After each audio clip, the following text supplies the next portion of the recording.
नमस्कार बच्चों। पूर्व माध्यमिक विद्यालय महेरा मुस्करा हमीरपुर। आज की कक्षा में हम ग्रामर की शुरुआत करते हैं और ग्रामर में द पार्ट्स ऑफ स्पीच की जितने भी भाग हैं क्रम से उनका अध्ययन करेंगे। तो पार्ट्स ऑफ स्पीच में चलने से पहले हम थोड़ा भाषा की चर्चा कर लेते हैं। लैंग्वेज, भाषा है क्या?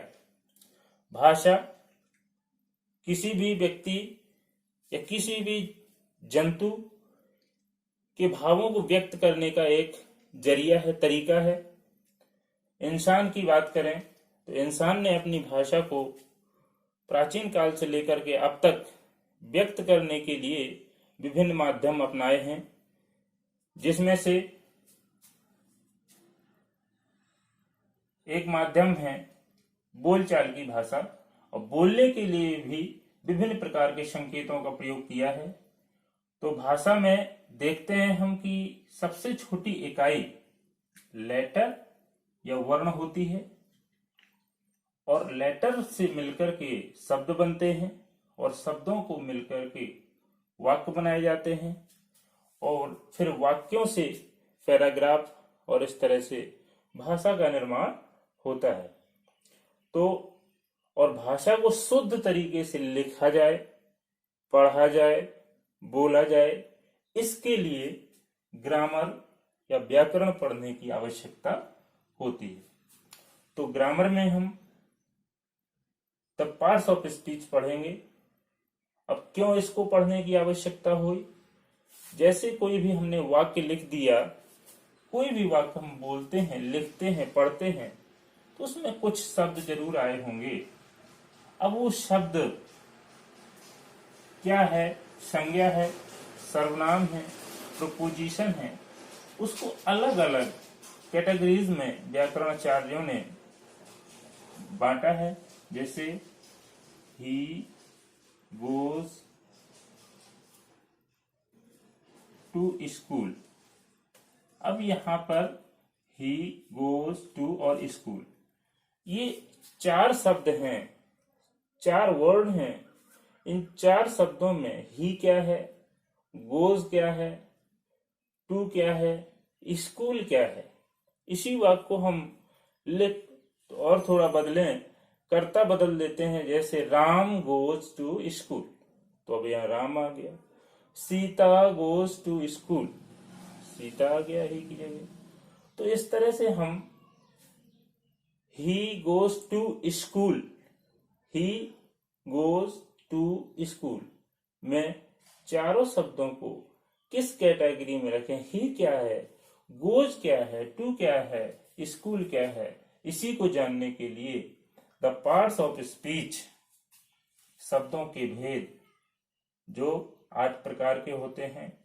नाउन, संज्ञा, प्रोनाउन, सर्वनाम, एडजेक्टिव, विशेषण, वर्ब, क्रिया, एडवर्ब, क्रिया विशेषण, प्रीपोजिशन, कंजक्शन और इंटरजेक्शन। प्रीपोजिशन, कंजक्शन और interjection. Preposition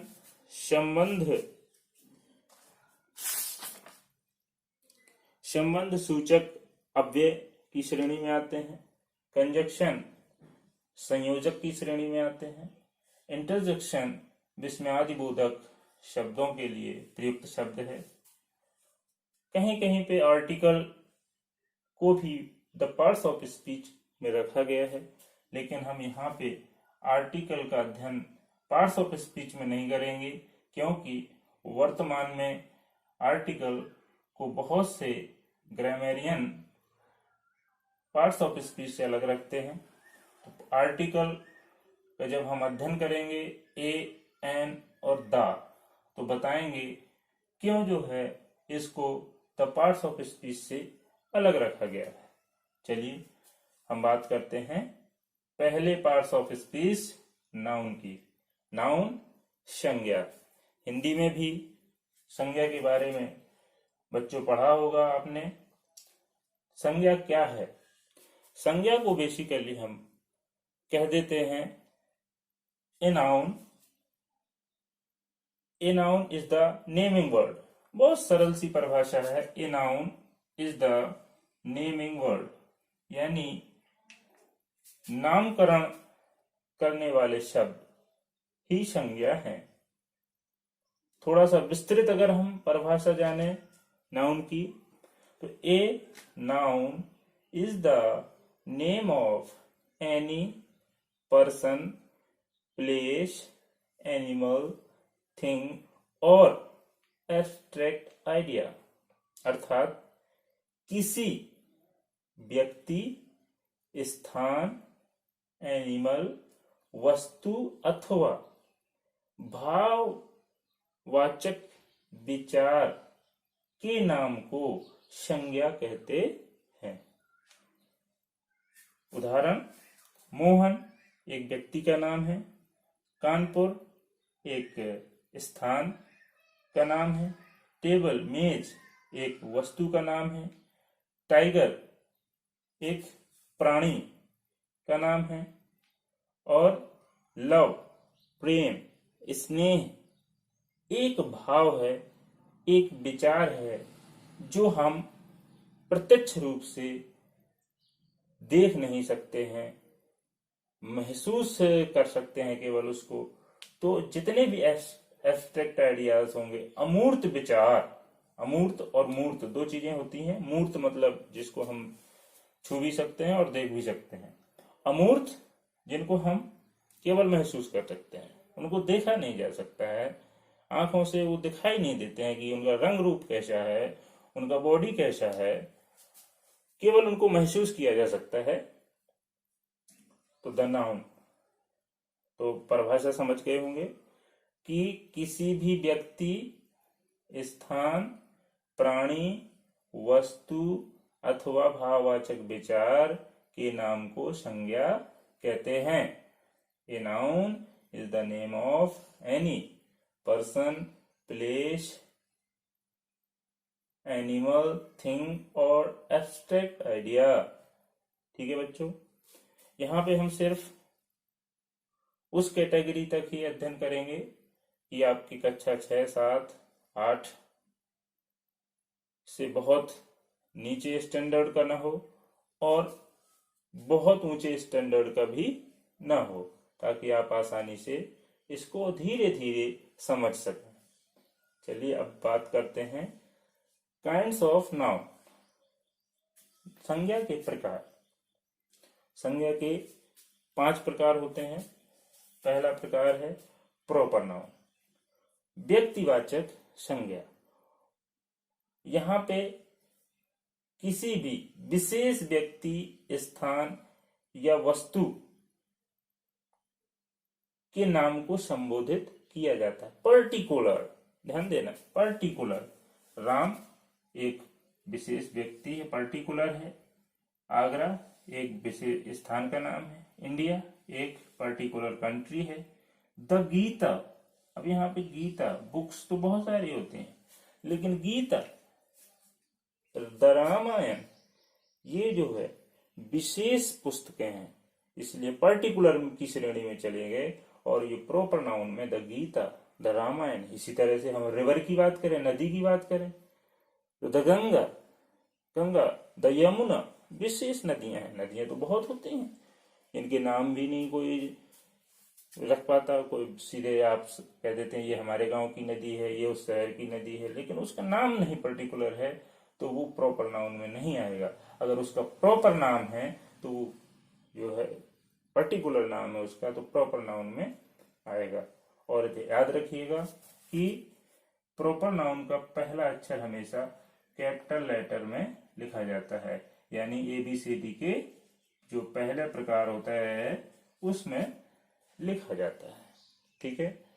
common noun, common noun को हम जो है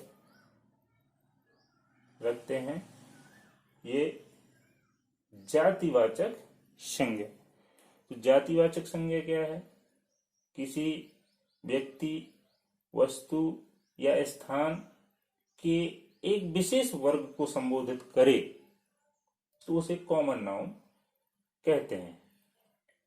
जैसे मैं ये पुरुषों की जाती है, पुरुषों के लिए प्रयोग किया जाता है। बुक पुस्तकों का वर्ग है। कंट्री देशों का वर्ग है।